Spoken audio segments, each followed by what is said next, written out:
Dossier 5. Première partie. Un bon début. Dans la cuisine, Bernard est en train de préparer un plat. Corinne le regarde. Je me demande s'il se débrouille bien, le fils de François.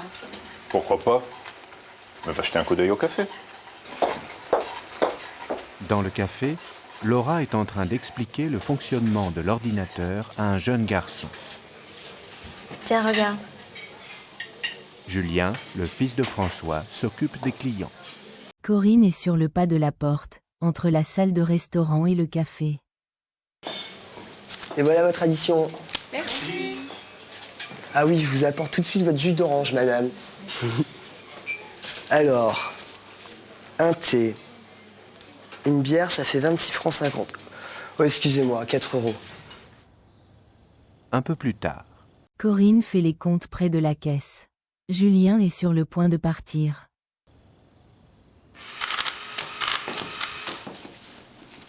Ça va, vous vous y faites? Tout s'est bien passé? Oui, ça va très bien, madame Lemoine. Mais j'ai encore un peu de mal à ne rien oublier. Tout normal. Mais ça viendra vite. Alors à demain, Julien. Au revoir, madame. Bernard arrive de la cuisine. Ça a bien marché ce soir. Oui, il y avait un peu plus de monde et la clientèle était plus jeune. Le téléphone sonne. J'y vais. Oui, très bien. Oui. Au revoir. C'était François. Il voulait savoir comment Julien se débrouillait et si on pensait le garder. Je lui ai dit oui, bien sûr. 20 couverts en semaine, c'est pas mal. Ouais. On a fait 4500 francs. On va pouvoir faire réparer la chaudière. Non, si tu commences comme ça, on ne va pas les garder longtemps, nos bénéfices. Le lendemain, sur la place du village, Raymond et Joseph sont sur leur banc. Il est joyeux, notre Parisien. Eh oui. Ces affaires sont bien parties maintenant.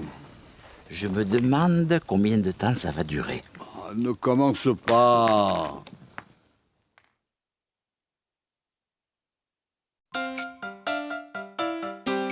Dossier 5.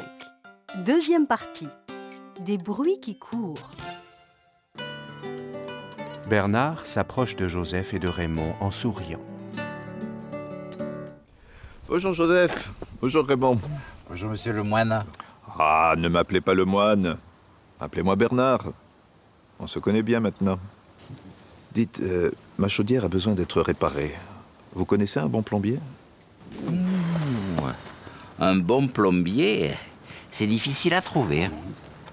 On devrait demander à Charles Cazeneuve s'il se déplace jusqu'ici. De Toulon? Oh ben, ça m'étonnerait. Alors qu'est-ce que je fais? La chaudière est posée depuis plus de 20 ans. Remarquez, si elle a tenu 20 ans, je ne vois pas pourquoi elle ne tiendrait pas un hiver de plus.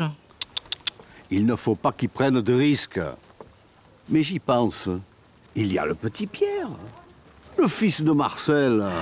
C'est un bon plombier. Et il est sérieux. Et oui, il a raison. Justement, votre chaudière, elle a été installée par son père. Près de la chaudière, Bernard et Pierre discutent. Moi, je veux bien la réparer, mais je ne peux pas vous dire combien de temps ça tiendra. Est-ce que vous pouvez me faire 2 devis, même approximatifs? Un pour la réparation, un autre pour la nouvelle chaudière. Ils peuvent être faits tout de suite, si vous voulez. D'accord. Ben, venez vous asseoir, vous serez mieux. Dans la salle du café, Pierre termine de rédiger les devis. Tenez, voilà vos devis, à quelque chose près. Bernard prend les devis et les regarde. Je me demande ce qui est le mieux. Il n'y a pas une énorme différence de prix. Ah, il vaut mieux la changer, je crois. Vous pouvez le faire quand? Oh, le temps de la commander, disons dans une dizaine de jours. Je vous téléphonerai. D'accord. Dans le local de la chaudière, 10 jours plus tard. Vous en aurez pour longtemps? Jusqu'à ce soir. Je pensais venir plus tôt, mais j'ai été retenu sur un chantier. Dites, pourquoi vous ne m'avez pas dit que vous alliez quitter le village? Ça ne valait peut-être pas la peine de changer la chaudière? Quitter le village? Qui vous a raconté ça? J'ai entendu dire que vos affaires ne marchaient pas très fort et que vous vouliez remonter à Paris. Remarquez, moi, je ne veux pas me mêler de ce qui ne me regarde pas. Quitter le village? J'aimerais bien savoir qui peut raconter ça. souriant. Un jaloux? C'est bon signe. C'est que nos affaires commencent vraiment à bien marcher.